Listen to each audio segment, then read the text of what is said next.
ಓಂ ನಮೋ ನಾರಾಯಣ. ಓಂ ನಮೋ ನಾರಾಯಣ. ಓಂ ನಮೋ ನಾರಾಯಣ. ಈಗ ನಾನೊಂದು ಸಣ್ಣ ಕತೆ ಹೇಳಕ್ಕೆ ಬಂದೆ, ಉಪಕತೆ. ನಾನು 2ನೇ ಕ್ಲಾಸ 3ನೇ ಕ್ಲಾಸನ್ನೇ ಓದಬೇಕು, 3ನೇ ಕ್ಲಾಸ್ ಇರಬೇಕು ಅನ್ನೋಗಿದೆ. 3 ಇಲ್ಲ 4ರಲ್ಲಿ ಬೆಕ್ಕಿಗೆ ಗಂಟೆ ಕಟ್ಟುವರು ಯಾರು ಅಂತ ಇತ್ತು. ಬೆಕ್ಕಿಗೆ ಗಂಟೆ ಕಟ್ಟುವವರು ಯಾರು ಅಂತ. ಅದು ಈಗ ನೆನಪಾಯಿತು. ಹೆಂಗೆ ನೆನಪಾಯಿತು ಅಂತಂದರೆ, ಇಲ್ಲಿ ಸಿದ್ದರಾಮಯ್ಯ, ಹೆಗ್ಗಣ ಡಿ ಕೆ ಶಿವಕುಮಾರ್. ಈ ಆಲ್ರೆಡಿ ಏನೋ ಆಗಿದೆ, ಬೆಂಕಿಗೆ ಗಂಟೆ ಕಟ್ಟೋರು ಯಾರು ಅಂತ ಇಬ್ಬರು ಸೇರಿ ಬೆಂಕಿಗೆ ಗಂಟೆ ಕಟ್ಬಿಟ್ಟವ್ರೆ. ಯಾರು? ಡಿ ಕೆ ಶಿವಕುಮಾರು ಮತ್ತು ಇಲ್ಲಿ ರಾಮಯ್ಯ. ಡಿ ಕೆ ಶಿವಕುಮಾರ್ ಹೆಗ್ಗಣ. ಏನಾಯ್ತು ಈಗ ಹಂಗಂದ್ರೆ, ಸರ್ಕಾರ ನಡೆಸೋರು ಇಲಿ ಹೋಯ್ತು ಹೆಗ್ಗಣ ಬಂತು ಅಂತ ಅರ್ಥ ಮಾಡ್ಕೊಡ್ರಿ. ಇಲಿ ಸಣ್ಣದಾಗಿ ಬಿಲ ಮಾಡ್ಕೊಂಡು ತೋಡ್ಕೊಂಡು ಹೋಗ್ತದೆ, ಆದರೆ ಹೆಗ್ಗಣ ಇದಕ್ಕಿಂತ ಸ್ವಲ್ಪ ದೊಡ್ಡದಾಗಿ ತೋರುತ್ತೆ. ಹಂಗಾಯ್ತು ಈಗ ಕತೆ. ಆಯಿತಾ? ಬೆಕ್ಕಿಗೆ ಇಬ್ಬರು ಸೇರಿ ಕಟ್ಬಿಟ್ಟವ್ರೆ. ಬೆಕ್ಕಿಗೆ ಗಂಟೆ ಕಟ್ಟವ್ರು ಯಾರು ಅಂತ ಹೇಳ್ಬಿಟ್ಟು Siddaramaiah and D K Shivakumar ಬೆಕ್ಕಿಗೆ ಗಂಟೆ ಕಟ್ಬಿಟ್ಟವ್ರೆ. ಇದು ಭಾಳ ಇದಾಗಿರ್ತಕ್ಕಂಥ ವಿಷಯ. ಸಿದ್ದರಾಮಯ್ಯನವರು ರಾಜ್ಯದಲ್ಲಿ ಮಾಡ್ಕೊಂಡು ಬಂದಿರೋ ಕೆಲಸಗಳ ಅಪವಸ್ಯಗಳು ಒಂದಲ್ಲ ಎರಡಲ್ಲ. ನಮ್ಮ ದೇಶ ದ್ರೋಹಿಯ ಪಟ್ಟಿಲಿ 2ನೇವರಾಗ್ತಾರೆ ಇವರು.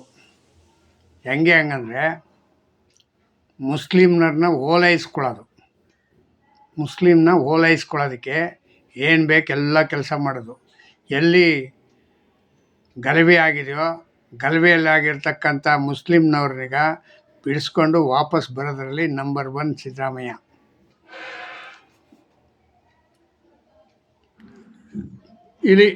ಇಲಿ.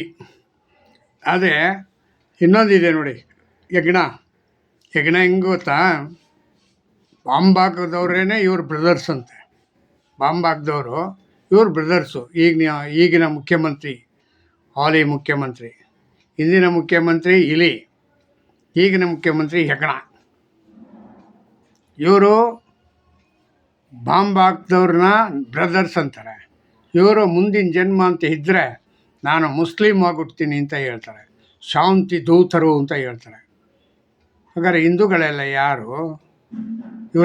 ಇವರು 2-3 ವಿಡಿಯೋಗಳಲ್ಲಿ ಹೇಳಿದ್ದಾರೆ. ಇವರೆಲ್ಲ ಹಿಂದೂಗಳೆಲ್ಲ ಶಾಂತಿ ದೂತರಲ್ವಂತೆ. ಇವರೆಲ್ಲ ಏನು ಗೊತ್ತಾ? ದ್ವೇಷ ಮಾಡೋದು ಮತ್ತು ಅಸೂಯೆ, ದಂಗೆ ಮಾಡಿಸೋದು, ಇದನ್ನೆಲ್ಲ ಹಿಂದೂಗಳೇ ಅಂತೆ ಮಾಡಿಸೋದು. ಯಾರು ಹೇಳೋದು? ಸಿದ್ದರಾಮಯ್ಯ ಹೇಳೋದು. ಆದರೆ ಒಂದು ಏನಪ್ಪ ಖುಷಿ ಪಡಬೇಕು ಅಂದರೆ, ಒಬ್ಬ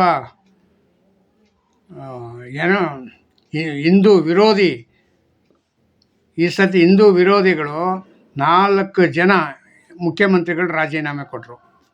ಒಂದು ತಮಿಳ್ನಾಡಿನ DMK ಪಕ್ಷ ಸ್ಟ್ಯಾಲಿನು, 2ನೇದು ಮಮತಾ ಬೇಗಮ್ಮು, 3ನೇದು ಕೇರಳದ ಪಿಣರಾಯಿ ವಿಜಯ್, 4ನೇದು ಸಿದ್ದರಾಮಯ್ಯ. ಈ 4 ಜನನೂ ಏನು ಮಾಡಿದ್ರು? ರಾಜೀನಾಮೆ ಕೊಟ್ಟರು. ಸದ್ಯ ದೇಶದಲ್ಲಿ ಪುಟಳಗಳು ಇವರೇ ಎಲ್ಲರಿಗೂ ಬೆಂಕಿ ಹಚ್ಚೋರು. ಹಿಂದೆ ಹಚ್ಬಿಟ್ಟು ಮುಂದ್ಗಡೆ ಬಂದು ಹಂಗೆಲ್ಲ ಮಾಡಬಾರ್ದು ಅಂತ ಹೇಳೋರು ಇವರುಗಳು. ಇಷ್ಟು ಜನ, 4 ಜನ ಒಂದೇ ಸತಿ ಹೋಗವ್ರೆ ನೋಡಿ. ಅವರೇನೋ ಎಲೆಕ್ಷನ್ನಲ್ಲಿ ಸೋತು ಹೋದರೆ ನೋಡಿ, ದೇವರು ದೊಡ್ಡವನು ಅನ್ನೋದಕ್ಕೆ ಎಂಥ ಉದಾಹರಣೆ ಹೇಳ್ತೀನಿ. ಈ ಅಪ್ಪ ಏನೂ ಮಾಡಿಲ್ಲ, ಯಾವ ಎಲೆಕ್ಷನ್ಗೂ ಹೋಗಲಿಲ್ಲ. ಆದರೆ ಡಿ ಕೆ ಶಿವಕುಮಾರ್ ಇವನಿಗೆ ಕಾಲು ಎಳೆದು ಬಟ್ಟೆ ಒಗ್ದಂಗೆ ಒಗೆದು ಅಧಿಕಾರ ಕಿತ್ಕೊಂಬಿಟ್ಟ. ಭಾಳ ಚೆನ್ನಾಗಿ ಕಿತ್ಕೊಂಡ್ರು. ಹೆಂಗೆ ರಾಹುಲ್ ಕೈಯಲ್ಲಿ ಸಖತ್ತಾಗಿ ಉಗಿಸಿರ್ತಾರೆ. ರಾಹುಲ್ ಅಷ್ಟು ಉಗಿದೆ ಅಂದರೆ ಅಷ್ಟು ಬೇಗ ಓಡಿ ಬಂದು ರಾಜೀನಾಮೆ ಕೊಡ್ತಾ ಇರಲಿಲ್ಲ. ಏನು ತಮಾಷೆ ಆಡ್ತಾ ಇದೆಯಾ ಅಂದಿರ್ತಾರೆ. ಯಾರು? ರಾಹುಲ್. ತಮಾಷೆ ಇಲ್ಲಪ್ಪ, ಇಲ್ಲ ನೋಡ್ತೀನಿ ಕೊಡ್ತೀನಿ ಹಿಂಗಂತ ಹೇಳ್ತಾಯಿದ್ರು. ಫಸ್ಟು ರಾಜೀನಾಮೆ ಕೊಟ್ಬಿಟ್ಟು ಬಂದು ಮಾತಾಡುವಂಗಂತ ಹೇಳಿದ್ರಂತೆ ಅಷ್ಟೇ. ಅದಲ್ಲದೆ ಇನ್ನೂ ಏನೇನೋ ಬೇರೆ ಇಂಗ್ಲೀಷಲ್ಲಿ ದಾಸ್ ಪೂಸ್ ಪೂಸ್ ಕಸ್ ಅಂತ ಎಲ್ಲ ಹೇಳಿದ್ರಂತೆ. ಇದು ಸುದ್ದಿ. ಈ ಸುದ್ದಿನೀಗ ಕೇಳಿದ ತಕ್ಷಣ ಸಿದ್ದರಾಮಯ್ಯ ಅರ್ಧ ಗಂಟೆನೂ ನಿಲ್ಲಿಲ್ವಂತೆ. ಅಲ್ಲಿ ಇಮ್ಮಿಡಿಯೇಟ್ ಓಡ್ ಬಂದರು ಕರ್ನಾಟಕಕ್ಕೆ. ಬಂದು ರಾಜೀನಾಮೆ ಕೊಟ್ಬಿಟ್ಟು ಹೋಗಿ, ನೀವು ನನಗೆ 8 ವರ್ಷ ಅವಕಾಶ ಮಾಡಿಕೊಟ್ರಿ. 8 ಅಲ್ಲ 20 ವರ್ಷ ಅವಕಾಶ ಮಾಡಿಕೊಟ್ರು ನಿಮಗೆ. 2006ರಲ್ಲಿ ಬಂದಿತ್ತು, ನೀನು ಈಗ 2026, 20 ವರ್ಷ ವಿರೋಧ ಪಕ್ಷ ನಾಯಕನಾಗ 10 ವರ್ಷ, ಮುಖ್ಯಮಂತ್ರಿಯಾಗಿ 8 ವರ್ಷ. ನೀನು ಕಳೆದು ಕಟ್ಟಾಕಿದ್ದೇನು ಅಂದರೆ ಏನೂ ಇಲ್ಲ, ಎಲ್ಲ ನಿಲ್ಲು. ಏನೂ ಇಲ್ಲ. ಸಮಾಜಕ್ಕೆ ಒಳಿತಾಗಿರ್ತಕ್ಕಂಥ ಕೆಲಸ ಒಂದೂ ಮಾಡಲಿಲ್ಲ. ಅದು ಯಾವ ರೀತಿ ನಿನ್ನನ್ನು ಮೆಚ್ಕೊಂಡು ನಿನ್ನ ಹಿಂದೆ ಅಷ್ಟು ಜನ ಓಡಾಡಿದ್ರು, ಅದೇನು ಕತೆನೋ ದೇವ್ರಿಗೇ ಬಲ್ಲ. ಕಾಂಗ್ರೆಸ್ನವ್ರಿಗೆ ನೀನು ಮಾಡಿದ ಕೆಲಸ ಸರಿ ಅನಿಸಿರ್ಬೋದು ಅಷ್ಟೇ. ಅದು ಬಿಟ್ಟರೆ ಬೇರೆ ಇನ್ಯಾರಿಗೂ ಸರಿ ಅನಿಸಿಲ್ಲ ಸಿದ್ದರಾಮಯ್ಯವ್ರ. ಈಗ ಹೊಸ ಮುಖ್ಯಮಂತ್ರಿ ಬಂದಿದ್ದಾರೆ. ನಿನ್ನೆ ಹೇಳ್ತಾಯಿದ್ರು 2,000 ಕೋಟಿ ಕೊಡ್ತಾರಂತೆ ಬೆಂಗಳೂರಿಗೆ. 2,000 ಕೋಟಿ ಬಜೆಟಲ್ಲಿ ದುಡ್ಡಾಯ್ತಾ? ಅದು ನೋಡ್ಬಿಟ್ಟಾರು ಹೇಳ್ಬೇಕಲ್ವ ಡಿ ಕೆ ಶಿವಕುಮಾರ್ ಅವರೇ. ನಿನ್ನೆ ತಾನೇ ಬಂದು ಕೂತ್ಕೊಂಡ ತಕ್ಷಣ 2,000 ಕೋಟಿ ಅಂದರೆ ತಮಾಷೆ ಮಾತಾ? 2,000 ಕೋಟಿ ಇದ್ದರೆ ಸಿದ್ದರಾಮಯ್ಯ ಮಾಡ್ತಾ ಇರಲಿಲ್ವ ರೋಡ್ ಕೆಲಸನೀಗ? 2,000 ಕೋಟಿ ಇಲ್ಲದಿದ್ದಕ್ಕೇ ಅಯ್ಯಪ್ಪ ಸುಮ್ಮನೆ ಕೂತಿದ್ದ. ಯಾವ ರೀತಿ ಮಾಡೋದು ಅಂತ. ಮುಂದಿನ ಬಜೆಟಲ್ಲಿ ಇನ್ನೊಂದು 50,000 ಕೋಟಿನ 1,00,000 ಕೋಟಿನ ಸಾಲ ತಗೊಳ್ಳೋಣ, ಆವಾಗ ಮಾಡೋಣ ಹಂಗಂತ ಕಾಯ್ತಾಯಿದ್ರು. ಅದರಲ್ಲಿ ನೀನು ಸಾಲ ಈಸ್ಕೊಳ್ಳೋಕ್ಕೂ ಮುಂಚೆನೇ 2,000 ಕೋಟಿ ಅಂತ ಹೇಳ್ತಾ ಇದೆಯಾ? ಏನೋ ಎಲ್ಲ ಗಿಮಿಕ್ ಇದು ಅಲ್ಲ. ಇಷ್ಟು ಸಾವಿರಾರು ಕೋಟಿಗಳನ್ನೀಗ ನೀವು ಖರ್ಚು ಮಾಡಿದೆ ಅಂತಿರಲ್ಲ. ಎಲ್ಲಿಗೆ ಹೋಯ್ತೈತೆ ಈ ದುಡ್ಡು? ಎಲ್ಲೂ ಕೆಲಸನೇ ನಡೆದಿಲ್ಲ ಹಂಗಂದರೆ. ಕೆಲಸನೇ ನಡೆದಿಲ್ಲ ಅಂದರೆ ಎಲ್ಲಿಗೆ ಹೋಯ್ತಾ ಇದೆ? ಸರ್ಕಾರ ನಡೆಸೋಕ್ಕೆ ಹಿಂದೆ ಮಾಡಿರ್ತಕ್ಕಂಥ ಸಾಲದ ಬಡ್ಡಿ ಮತ್ತು ಕಾರ್ಮಿಕರ ದುಡ್ಡು, ಅವರ ಪೇಮೆಂಟು, ಕೆಲಸಗಾರರಿಗೆ ಸಂಬಳ, IAS ಅಧಿಕಾರಿಗಳಿಗೆ ಸಂಬಳ, ನಿಮ್ಗಳಿಗೆ ಸಂಬಳ, ಇವೆಲ್ಲ ಲೆಕ್ಕ ಹಾಕ್ಕೊಂಡ್ರು ಎಷ್ಟು ಸಾವಿರ ಕೋಟಿ ಆಗ್ಬೋದು? ಈ ಹೆಂಗೆ ಇದು ಅಂತ ನನಗೆ ಅರ್ಥ ಆಗಿಲ್ಲ. ನನಗೆ ಯಾವ ರೀತಿ ನೀವು ಸರ್ಕಾರ ನಡೆಸ್ತಾ ಇದ್ದೀರಿ, ಏನು ಕತೆ ಅಂತ ಗೊತ್ತಿಲ್ಲ. ಈಗಲೂ ಏನೋ ಎಲ್ಲರೂ ಹೇಳ್ತಾ ಇರೋದು ತಿಳಿದಂಥವ್ರು 1,17,000 ಆಗತ್ತಂತೆ ಒಬ್ಬ ವ್ಯಕ್ತಿಗೆ, ಈಗ ಹುಟ್ಟ ಮಗುಗೂ. 1,17,000 ರೂಪಾಯಿ ನೀವು ಸಾಲ ಮಾಡಿ ಇಟ್ಟರೆ ನಾಳೆ ದಿವಸ ಮುಂದಿನ ಪೀಳಿಗೆ, ನಮ್ಮದೇನೋ ಆಗೋಯ್ತು ಒಟ್ಟಾಯ್ತೀವಿ, ಮುಂದಿನ ಪೀಳಿಗೆ ನನ್ನ ಮಕ್ಕಳು ನನ್ನ ಮೊಮ್ಮಕ್ಕಳು ಇದು ಹೋಯ್ತಾ ಸಾಲನೀಗ ಬಡ್ಡಿ ಕಟ್ಟಲೇಬೇಕಲ್ಲ ನಿಮಗೋಸ್ಕರವಾಗಿ. ಯಾಕೆಂದರೆ ನೀವು ಟ್ಯಾಕ್ಸ್ ಹಾಕೋತಾ ಇರ್ತೀರಿ, ಹೆಚ್ಚಿಸ್ಕೊತಾ ಇರ್ತೀರ, ಅವ್ರು ಕಟ್ಟಲೇಬೇಕು. ನಾವು ಕಟ್ಟಿ ಸಾಕಾಯಿತು ಅಂತಂದರೆ ಈಗ ಮಕ್ಕಳು ಕಟ್ಟಬೇಕಲ್ಲಪ್ಪ. ಏನಪ್ಪ ದೇವರೇ ನೀವು ಮಾಡ್ತಕ್ಕಂಥದ್ದು? ಯಾವುದಾದ್ರು ಒಂದು ಈ ಥರ ಫ್ರೀ ಬೇಸ್ ಅಂತ ಮಾಡಿ ಸಾವಿರಾರು ಕೋಟಿ ಸಾಲ ಮಾಡಿ 8 ಲಕ್ಷ ಕೋಟಿ ಸಾಲ ಮಾಡಿದ್ದೀರಂತೆ. ಸರಿನಾ ಇದು? 8 ಲಕ್ಷ ಕೋಟಿ ಅಂದರೆ ಹುಡುಗಾಟ ಕೆಡ್ತಾ? ತಮಿಳ್ನಾಡವನು 10 ಲಕ್ಷ ಕೋಟಿ. ಅವ್ರು ನೋಡಿ ಪಾಪ ಅವ್ರೀಗ ಎಲ್ಲ ಹೊಸ್ದಾಗಿ ಬಂದು ಕೂತ್ಕೊಂಡವನು ಏನು ಮಾಡ್ತಾನೆ ಈಗ? ಡಿ ಕೆ ಶಿವಕುಮಾರ್ ಏನು ಮಾಡ್ತಾನೆ? ಆಯಪ್ಪನೂ ಸಾಲ ತಗೊಳ್ಳೇಬೇಕು. ಅವರು ಸಾಲ ತಗೊಂಡೇ ಸರ್ಕಾರ ನಡೆಸಬೇಕು. ಇದನ್ನಿಗೆ ಅವ್ರು ಏನು ಮಾಡಬೇಕು ಅಂದರೆ ಡಿ ಕೆ ಶಿವಕುಮಾರ್ ಅವರು, ಹೌದು ನಮ್ಮ ಸಿದ್ದರಾಮಯ್ಯ ಇದ್ದಾಗ ಇದನ್ನಿಗೆ ಶ್ವೇತಪತ್ರ ಹೊಡಿಸ್ತೀನಿ ಅಂತೇಳಿ ಶ್ವೇತಪತ್ರ ಹೊಡಿಸ್ಬೇಕು. ವಿರೋಧ ಪಕ್ಷ ನಾಯಕರು ಕೇಳಬೇಕು ಇದೀಗ. ಈಗ ಶ್ವೇತಪತ್ರ ಹೊಡಿಸ್ಬಿಟ್ಟು ನೀನು ಮುಂದಿನ ರಾಜ್ಯಭಾರನಿಗೆ ಎಷ್ಟು ಮಟ್ಟಿಗೆ ಮಾಡ್ತೀಯ ಹಂಗಂತ ತೋರಿಸೋಂಗಂತ ಕೇಳಬೇಕು. ಅದು ಬಿಟ್ಬಿಟ್ಟು ಇವರೆಲ್ಲ ಏನು ಬಂದ ಬಿಟ್ಟ ಬಿಟ್ಟ ಅಂತ ಬಸವರಾಜ ಬೊಮ್ಮಾಯಿ ಎಷ್ಟು ಸಾಲ ಉಳಿಸ್ತಾ ಅಂತ ತೋರಿಸ್ತಿಲ್ಲ ಇವರು. ಈಗ ತೋರಿಸ್ತೀನಿ, ನಾಳೆ ತೋರಿಸ್ತೀನಿ, ಸಂಜೆ ತೋರಿಸ್ತೀನಿ, ಇವ್ರನ್ನ ಜೈಲಿಗೆ ಹಾಕಿಸ್ತೀನಿ, 40% ಕಮಿಷನ್ ಇಸ್ಕೊಂಡವ್ರೆ ಅಂತೇಳಿ ಏನು ಹೇಳಿದ್ದು. ಅವ್ರ ಕಮಿಷನೂ ಇಲ್ಲ, ಕೇಸು ಇಲ್ಲ. ಕೂಲ್ ಆಗೋಯ್ತು. ಹೆಂಗೆ ಇದು? ನೀವೆಲ್ಲ ಒಬ್ರಿಗೊಬ್ರು ಮಾತಾಡ್ಕೊಂಡಿದ್ದೀರ, ನಾನು ಹೊಡೆದಂಗೆ ಹೊಡಿತೀನಿ, ನೀನು ಹತ್ತಂಗಳು ಅಂತ. ಈ ಥರನ ರಾಜಕಾರಣ ನೀವು ಮಾಡ್ತಾ ಇರೋದು? ಹಿಂಗಾದರೆ ಮತ್ತೆ ಇನ್ನೇನಾಯ್ತದೆ? ನಿನ್ನಷ್ಟಿಗೆ ನೀನು ಬಾ ಸಾಲ ಮಾಡೋಗು, ಅವನಷ್ಟಿಗೆ ಬಾ ಅವ್ನು ಸಾಲ ಮಾಡೋಗು. ದೇಶ ಹಾಳಾದರೆ ಎಷ್ಟು, ಉದ್ಧಾರ ಆದರೆ ಎಷ್ಟು? ಅಯ್ಯಪ್ಪ ಮೋದಿ ಒಬ್ಬ ಮಾತ್ರ ದೇಶಕ್ಕಾಗಿ ಅಂತ ಒದ್ದಾಡಲಿ. ನೀವು 10 ರೂಪಾಯಿ ಉಳಿಸ್ಬೇಡ್ರಿ ರಾಜ್ಯದ ಕಡೆಯಿಂದ ಒಂದು 10 ರೂಪಾಯಿ ಉಳಿಸಿದ್ರೆ ತಾನೇ, ಇಲ್ಲಿಂದ ಬಜೆಟ್ ಆದರೆ ತಾನೇ ಅಲ್ಲಿ ಅವ್ರಿಗೆ ಅನುಕೂಲ ಆಗುತ್ತೆ.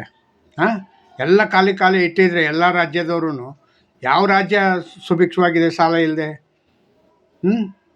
ಮೊನ್ನೆ ಎಲ್ಲ ಯಾರು ತೋರಿಸ್ತಾಯಿದ್ರು, ಎಲ್ಲ ರಾಜ್ಯಗಳೂ 10 ಲಕ್ಷ 15 ಲಕ್ಷ 8 ಲಕ್ಷ 9 ಲಕ್ಷ, ಯಾರು 1 ಲಕ್ಷ 2 ಲಕ್ಷದವ್ರು ಇಲ್ಲವೇ ಇಲ್ಲ.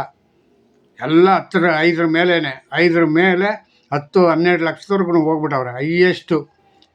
ಹೆಂಗೆ ಇದು ಸರ್ಕಾರ ಹೆಂಗೆ ನಡೆಸ್ತಾ ಇದ್ದೀರಾ ಏನು ಅಂತಲೇ ನಮ್ಗೆ ಅರ್ಥ ಆಗಿಲ್ಲಪ್ಪ. ಈಗ ಹೊಸ್ದಾಗಿ ಬಂದಿರತಕ್ಕಂಥ ಯಜ್ಞ ಯಾವ ರೀತಿ ನಡೆಸ್ಬೋದು?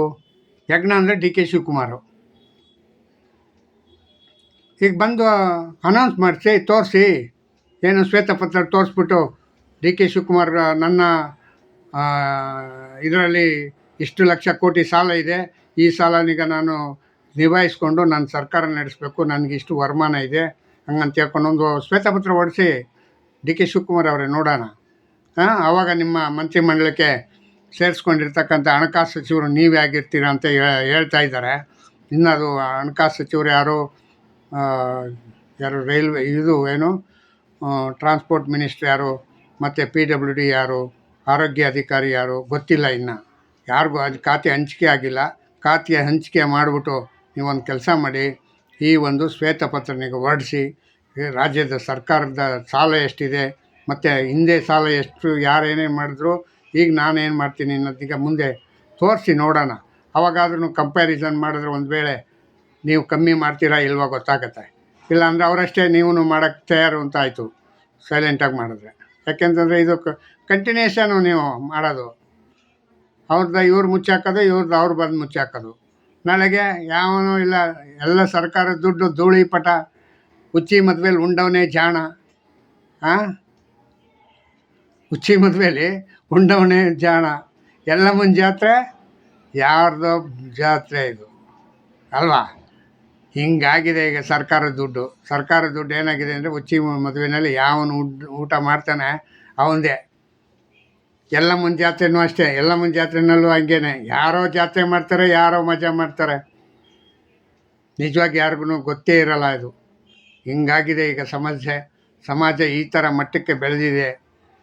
ನಾವೂ ಕೂಡ ಪ್ರತಿಯೊಬ್ಬರೂ ನಾವು ಇಲ್ಲ ಹೆಂಗಾದ್ರೂ ಮಾಡಿ ನಾವು ಸರ್ಕಾರಕ್ಕೆ ಹೊರೆ ಆಗದಿದ್ದಂಗೆ ನಾವು ನಡ್ಕೋಬೇಕು ಅಂತ ನೀವು ನೀಡ್ಕೊಂಬರೋಂಥ ಕಾನೂನುಗಳನ್ನೀಗ ಪಾಲನೆ ಮಾಡೋದು, ವೆಹಿಕಲ್ನಿಂದ ಹೆಲ್ಮೆಟ್ ಹಾಕೋಬೇಕು ಅನ್ನೋದ್ರಿಂದ ಹಿಡಿದು ಎಲ್ಲ ರೀತಿ ಕಾನೂನಿಗೆ ಬಡವರು ಇದನ್ನು ಮಾಡೋದು, ಶ್ರೀಮಂತರುಗಳೇನು ಮಾಡೋದು, ಅದನ್ನ ಧಿಕ್ಕರಿಸಿ ಹೋಯ್ತಾ ಇರೋದು.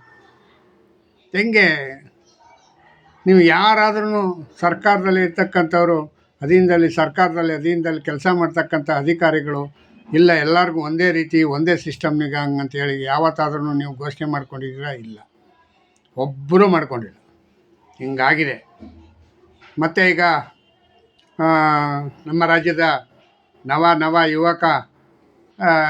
ಯುವಕ ಅನ್ನೋದ ಇಲ್ಲ ಹೆಂಗೆ ಮೇನ್ ಅಂತ ಹೇಳೋದ ಏನು ಅಂತ ಹೇಳೋದು ಗೊತ್ತಿಲ್ಲ. ಮುಖ್ಯಮಂತ್ರಿಯವರು ಈ ರಾಜ್ಯದ ಹೊಸ ಇದಾಗಿ ಏನೇನು ಮಾಡ್ತಾರೆ, ಏನು ಎತ್ತ ಅಂತ ಗೊತ್ತಾಗಬೇಕು ಅಂತಂದರೆ ಮುಂದೆ 1 ತಿಂಗಳು ಕಾಯಬೇಕು ನಾವು. 1 ತಿಂಗಳು ಕಾದರೆ ಈ ಅಪ್ಪ ಏನೇನು ಕಡಿದು ಕಟ್ಟಾಕ್ದ, ಆ ಅಪ್ಪ ಏನು ಕಡಿದು ಕಟ್ಟಾಕ್ದ ಅಂತ ಗೊತ್ತಾಗ ಕಂಪ್ಯಾರಿಸನ್ ಮಾಡ್ಬೋದು. ಸದ್ಯ ಒಂದೇನಪ್ಪ ಆಯಿತು ಅಂತಂದರೆ, ಹಿಂದೂಗಳ ವಿರೋಧಿ ಸಿದ್ದರಾಮಯ್ಯ ತೊಲಗದ ಅಂತ. ಹಿಂದೂಗಳ ವಿರೋಧಿ, ಪಕ್ಕಾ ಹಿಂದೂಗಳ ವಿರೋಧಿ ಯಾರಪ್ಪ ಅಂದರೆ, ಯಾರು ಇದ್ದಾರೆ ಅಂದರೆ, ನನ್ನ ಇಷ್ಟು ವರ್ಷದಲ್ಲಿ ಮುಖ್ಯಮಂತ್ರಿಗಳು ನೋಡೋದ್ರಲ್ಲಿ ಇವರೇ ನಂಬರ್ 1. ಯಾವ ಮುಖ್ಯಮಂತ್ರಿನೂ ಕೂಡ ಯಾವತ್ತೂ ಕೂಡ ನಾನು ಮುಸ್ಲಿಮ್ನವ್ರಿಗೆ ಮಾಡ್ತಾಯಿದ್ರು ಇಲ್ಲ ಅಂತಲ್ಲ, ಹೇಳ್ತಾ ಇರಲಿಲ್ಲ ಬಾಯಿ ಬಿಟ್ಟು. ಅದು ಯಾರಿಗೂ ಗೊತ್ತಾಗದಿದ್ದಂಗೆ ಎಲ್ಲ ಗೌಪ್ಯವಾಗಿ ನಡೀತಾ ಇತ್ತು. ಎತ್ತು ಕಟ್ಕೊಂಡು ಓಡಾಡಿದ್ನಲ್ರಿ ಈ ಪುಣ್ಯಾತ್ಮ. ಅಬ್ಬಾ, ಇವ್ರಿಗೆ ಮುಂದಿನ ಜನ್ಮದಲ್ಲಿ ನಿಜವಾಗಿ ಮುಸ್ಲಿಮ್ ಆಯ್ತಿಂದ ಬೇಡಪ್ಪ, ಈಗ ಹೆಂಗೋ ಮೂಲೆಯಲ್ಲಿ ಕೂತ್ಕೊಂಡ್ಬಿಡ್ತೀಯ, ಹೋಗ್ಬಿಡು ನಮಾಜ್ ಮಾಡಿಕೊಂಡು ಯಾವುದಾದ್ರು ಮೂಲಿಗಳಾಗ್ಬಿಡು, ಗಡ್ಡ ಬಿಟ್ಕೊಂಡು ಅವ್ರ ಜೊತೆ ಕೂತ್ಕೊಂಬಿಡು, ಅವಾಗ ಆರಾಮಾಗಿ ಬರುತ್ತೆ. ಇಷ್ಟು ಹೇಳಿ ನಾನು ಇಲ್ಲಿಗೆ ನನ್ನ ಮಾತನ್ನ ಮುಗಿಸ್ತೀನಿ. ಮತ್ತು ನಾನು ಮುಂದಿನ ಸಂಚಿಕೆಯಲ್ಲಿ ಸಿಗೋಣ. ಜೈ ಹಿಂದ್, ಜೈ ಕರ್ನಾಟಕ, ಮತ್ತು ಓಂ ನಮೋ ನಾರಾಯಣ. ನನಗೆ ಸಬ್ಸ್ಕ್ರೈಬ್ ಮಾಡಿ ಮತ್ತು ಮುಂದೆ ಹೋಗೋದಕ್ಕೆ ಅನುವು ಮಾಡಿಕೊಡಿ ಅಂತ ಕೇಳ್ತಾ ಇಷ್ಟನ್ನೀಗ ನಾನು ಮುಗಿಸ್ತಾಯಿದ್ದೀನಿ.